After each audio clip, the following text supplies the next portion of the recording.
जैसे चश्मा के नंबर किसी बच्चे को लग जाता है तो उसको बताया जाता है कि आप हरी सब्जियां खाओ, घास पे चलो, आउटडोर खेलो, जितना बाहर खेलोगे, कंप्यूटर पे कम काम करोगे, चश्मे का नंबर रुक जाएगा।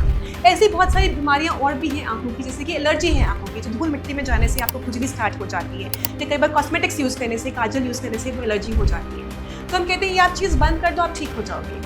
पर ग्लूकोमा ऐसी बीमारी नहीं है, तो उसमें हम कहें कि आप लाइफस्टाइल मॉडिफिकेशन कर दो, आपका ग्लूकोमा ठीक हो जाएगा, ये पॉसिबल नहीं है। मैंने आपको बताया कि लाइफस्टाइल मॉडिफिकेशन से कुछ हेल्प आपको मिल सकती है, पर पूरी तरह ठीक हो पाना ये एक तरह से असंभव है। कुछ केसेस में हो सकता है, but as a norm we don't say that meditation helps, weight loss helps, lifestyle modification helps, but they are not the treatment. You still have to take the treatment, you still have to be in contact with your ophthalmologist, you still have to pay regular visits to your doctor, and you still have to use your medications properly. बहुत बड़ी important जानकारी है glaucoma के बारे में कि ये irreversible है। अगर किसी पेशेंट को एंड स्टेज ग्लूकोमा हो गया है, उसकी रोशनी कम हो गई है, तो वो वापस नहीं दी जा सकती। अगर उसकी 10% रोशनी बची है, 5% है, वो इस स्टेज पे डॉक्टर के पास आया है, तो डॉक्टर बस इतना कर सकता है कि उसकी 5% उसकी पूरी लाइफ पर कायम करके रख सके। पर 5% से वो चाहे कि 10% हो जाए, 15% हो जाए, वो इम्पॉसिबल है, क्योंकि ये नसों की बीमारी है। जैसे हमारा ब्रेन डैमेज हो जाए, स्ट्रोक हो जाए, तो ब्रेन के सेल्स में रीजनरेशन की कैपेसिटी नहीं होती। वैसे जो ऑप्टिक नर्व है, they are brain cells, they don't have the capacity to regenerate. Once they are damage for life, and that is why the importance of glaucoma screening and the awareness कि आइए आप अपनी आंखों की जांच कराइए। Prevention is always better than cure, and the cure is impossible in the means that you cannot reverse the damage that has occurred. You can prevent the future damage, but जहाँ तक हो गया उसको हम वापस नहीं ले जा सकते. So this causes irreversible blindness, and that is why we keep talking कि ग्लूकोमा है, ग्लूकोमा की स्क्रीनिंग कराइए, ट्रीटमेंट कराइए, अपने ऑफ्थाल्मोलॉजिस्ट के पास निरंतर रूप से संपर्क बनाए रखिए। तो जैसे चश्मा के नंबर किसी बच्चे को लग जाता है तो उसको बताया जाता है कि आप हरी सब्जियां खाओ, घास पे चलो, आउटडोर खेलो, जितना बाहर खेलोगे, कंप्यूटर पे कम काम करोगे, चश्मे का नंबर रुक जाएगा। ऐसी बहुत सारी बीमारियां और भी हैं आंखों की, जैसे कि एलर्जी है आंखों की, जो धूल मिट्टी में जाने से आपको खुजली स्टार्ट हो जाती है, या कई बार कॉस्मेटिक्स यूज़ करने से, काजल यूज़ करने से वो एलर्जी हो जाती है। तो हम कहते हैं ये आप चीज़ बंद कर दो, आप ठीक हो जाओगे। पर ग्लूकोमा ऐसी बीमारी नहीं है, तो उसमें हम कहें कि आप लाइफस्टाइल मॉडिफिकेशन कर दो, आपका ग्लूकोमा ठीक हो जाएगा, ये पॉसिबल नहीं है। मैंने आपको बताया कि लाइफस्टाइल मॉडिफिकेशन से कुछ हेल्प आपको मिल सकती है, पर पूरी तरह ठीक हो पाना ये एक तरह से असंभव है। कुछ केसेस में हो सकता है, but as a norm we don't say that meditation helps, weight loss helps, lifestyle modification helps, but they are not the treatment. You still have to take the treatment, you still have to be in contact with your ophthalmologist, you still have to pay regular visits to your doctor, and you still have to use your medications properly.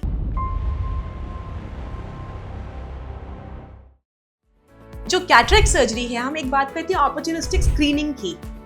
तो हम लोग कहते हैं कि जो patients हमारे पास आते हैं ओपीडी में, किसी और के साथ आते हैं और वो 40 साल से ऊपर हो गए हैं, तो वो हमारे लिए एक तरीका है ऑपर्चुनिस्टिक स्क्रीनिंग करने का कि पेशेंट आ गया है, किसी के साथ भी कोई आया है तो हम उनको ज़रूर जांच करते हैं। स्पेशली आपकी फैमिली में किसी को ग्लूकोमा है और आपके रिलेटिव साथ में आए हैं, तो वो हमारी ड्यूटी बनती है कि उनको भी स्क्रीन करें, क्योंकि उनमें कुछ प्रतिशत पेशेंट्स में ग्लूकोमा हो सकता है, 10 से 20%, जो हमारे लिए काफ़ी लार्ज नंबर है, जो उनको अभी तक पता नहीं था। हमने बताया, उनकी नज़र की रोकथाम वहाँ पे हो सकती है। वैसे ही दूसरा स्टेज जो है हमारे लिए ऑपर्चुनिस्टिक स्क्रीनिंग और ऑपर्चुनिस्टिक ट्रीटमेंट का, वो तब जब पेशेंट को कैटरेक्ट हो जाए, सफ़ेद मोतिया हो जाए, जो धुंधली नज़र उसकी पड़ गई है, तो उस केस में उस समय हम पहले ही स्क्रीनिंग करके रखते हैं, उसकी नस का स्टेटस क्या है, ऑप्टिक नर्व का स्टेटस क्या है, प्रेशर कितना है, और उस समय काफ़ी पेशेंट्स को प्रेशर बढ़ा हुआ पाता है। तो उस मौके पे हम इस मौके को हम यूज़ करते हैं अपनी ऑपर्चुनिस्टिक ट्रीटमेंट के लिए। जब हम कैटरेक्ट सर्जरी करते हैं, हम पेशेंट को काउंसल करते हैं कि साथ साथ आपका ग्लूकोमा का उपचार भी हो जाएगा, and then we use minimally invasive glaucoma surgery, जो हमने आपको बताया, अंदर से ही हम चीरा लगा देते हैं, and then we treat both glaucoma and cataract. Cataract surgery alone does not treat glaucoma in most cases, and you may still require medications. पर कई पेशेंट्स को नुकसान तब होता है जब कैटरेक्ट सर्जरी सिर्फ हो गई है, ग्लूकोमा की सर्जरी साथ में नहीं हुई है, और उनको लगता है मैं बिल्कुल ठीक हूँ, ग्लूकोमा की ड्रॉप्स डालनी बंद कर देते हैं। तो सही डॉक्टर के आने के पास भी फॉलो अप बंद होने से उनका प्रेशर बढ़ा हुआ रहता है और फिर उनको वही आंखों में नज़र कम होने की प्रॉब्लम हो सकती है। एज अ पेशेंट आपका बहुत बड़ा रोल है अपने खुद के ट्रीटमेंट में। तो अगर आपको डॉक्टर ने बताया है कि आपको ग्लोकोमा है या ग्लोकोमा की संभावना है, आपकी बहुत सारी ड्यूटीज़ बनती हैं जो आपको अपने लिए लिख लेना चाहिए रामबाण के लिए कि ग्लोकोमा एक उम्र भर की बीमारी है। एक बार का डायग्नोसिस और एक बार की ट्रीटमेंट से इसका इलाज संभव नहीं है। तो आपको पूरी उम्र भर अपने ऑफ्थेल्मोलॉजिस्ट जिसका आपका विश्वास बन गया है, जो ग्लोकोमा ट्रीट कर सकता है, उसके साथ आपको संपर्क बनाए रखना है।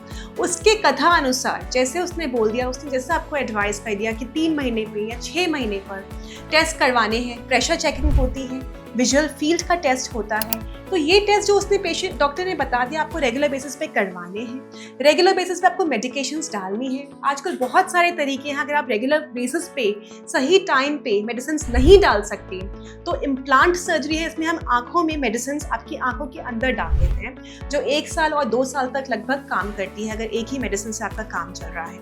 इसके अलावा हम लेज़र कर सकते हैं आंखों का। लेज़र में क्या करते हैं कि जो हम झिल्लियाँ बंद हो रही हैं उनको खोल देते हैं, उसको हम सिलेक्टिव लेज़र ट्रेबेकुलोप्लास्टी कहते हैं।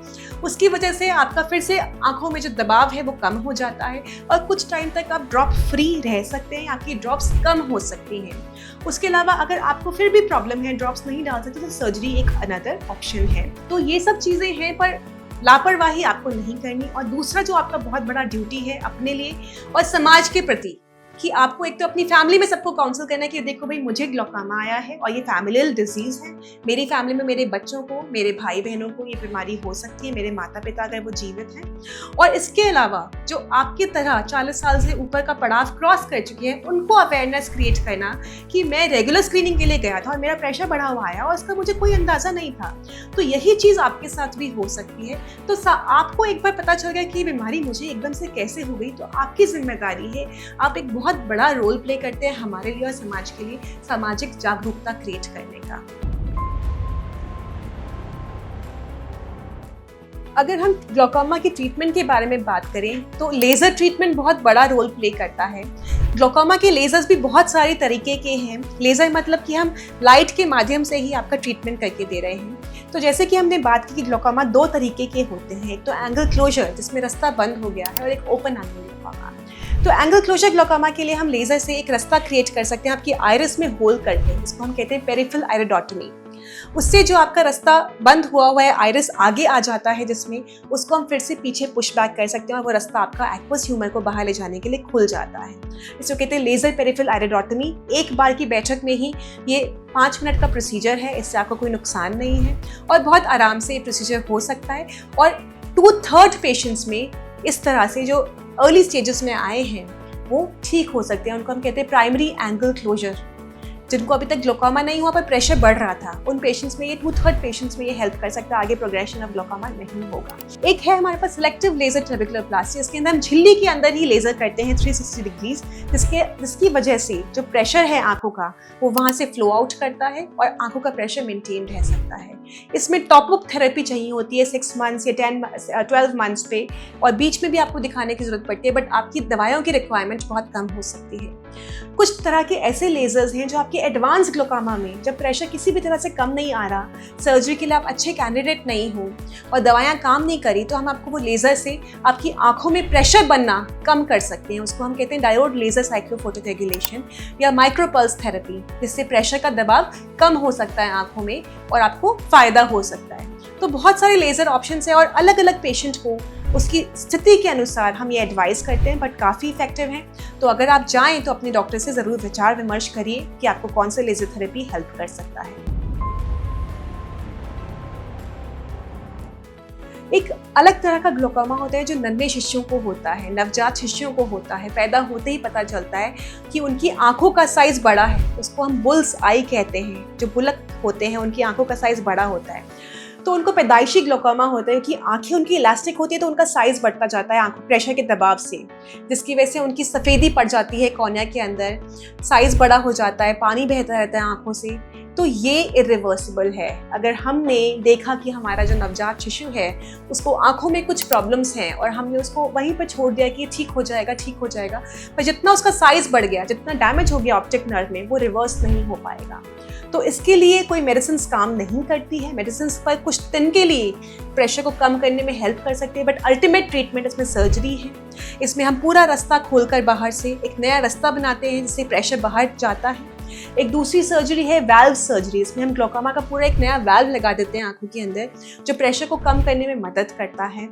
पर इन पेशेंट्स में बार बार बेहोश करके इन बच्चों को देखने का, प्रेशर ठीक है कि नहीं, कई बार दोबारा सर्जरी की ज़रूरत पड़ती है। ये नन्हे बच्चे बड़े होकर बहुत अच्छा काम करते हैं, नज़र कम होते हुए भी, पर हमें उनके साथ पूरी लाइफ पर हम उनके साथ सहयोग देते हैं, आपस में मिलकर काम करते हैं, क्योंकि उनकी नज़र के लिए प्रेशर कम रहना ज़िंदगी भर बहुत ज़रूरी है।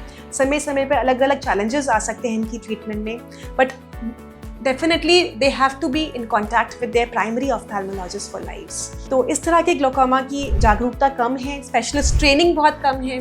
तो अगर आपको लगता है कि आसपास किसी को भी इस तरह का शिशु है जिसको आंखों में सफ़ेदी है या साइज़ बढ़ा हुआ है, तो टर्शरी केयर सेंटर्स जो हैं, जो बड़े उपचार केंद्र हैं, हमारे पास बहुत रेफरल आता है इस तरह के बच्चों का, और जिनकी सर्जरी की जाती है।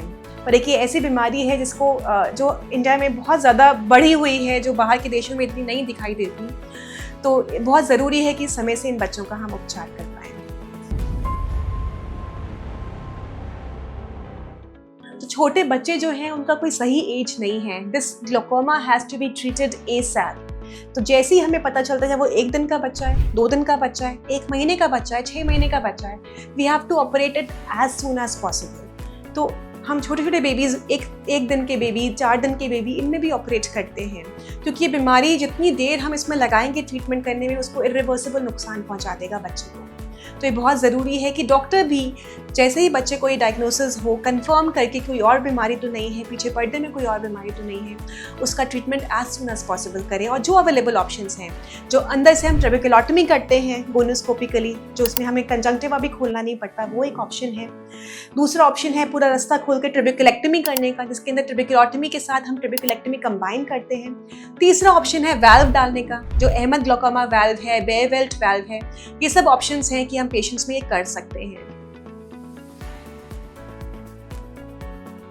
तो मोस्टली जो इन्फेंटाइल ग्लोकोमास है, न्यूनेटल ग्लोकोमास है, जो 30 दिन से पहले प्रेजेंट करते हैं, मोस्ट ऑफ द टाइम्स उनके पेडियाट्रिशियन ही उनको बताते हैं कि बच्चे में कोई प्रॉब्लम है। बट एक कैटेगरी है कि 1 महीने के बाद बच्चे में आंख पड़ना का सिलसिला शुरू हुआ और घर जाके पता चला। तो कई बार अभिभावक समझ नहीं पाते हैं कि कुछ एबनॉर्मल है, उनको लगता है सब ठीक ही है। तो वो एक अवेयरनेस कैंपेन बहुत ज़रूरी है, पेरेंट्स को बताना कि देखो बच्चा 3 महीने पे नज़र संभालना सीख जाता है, टिकाना सीख जाता है, फॉलो करना लग जाता है चीज़ों को, आंखें खोल के देखता है, पहचानता है। तो अगर ये सब साइंस नहीं है, इसके अलावा अगर साइज़ बड़ा लग रहा है, आंखों में से लगातार पानी बह रहा है, लाइट को देख के आंखें चुंधिया जाती हैं, बच्चा आंखें खोलने में कतराता है, ये सब साइंस है कि उसको आंखों में कोई मेजर बीमारी है, और आपको तुरंत किसी रेगुलर डॉक्टर के पास ले जाने की बजाय आपको ऑफ्थेल्मोलॉजिस्ट के पास, जो विशेषज्ञ हैं, उनके पास ज़रूर लेके जाना चाहिए।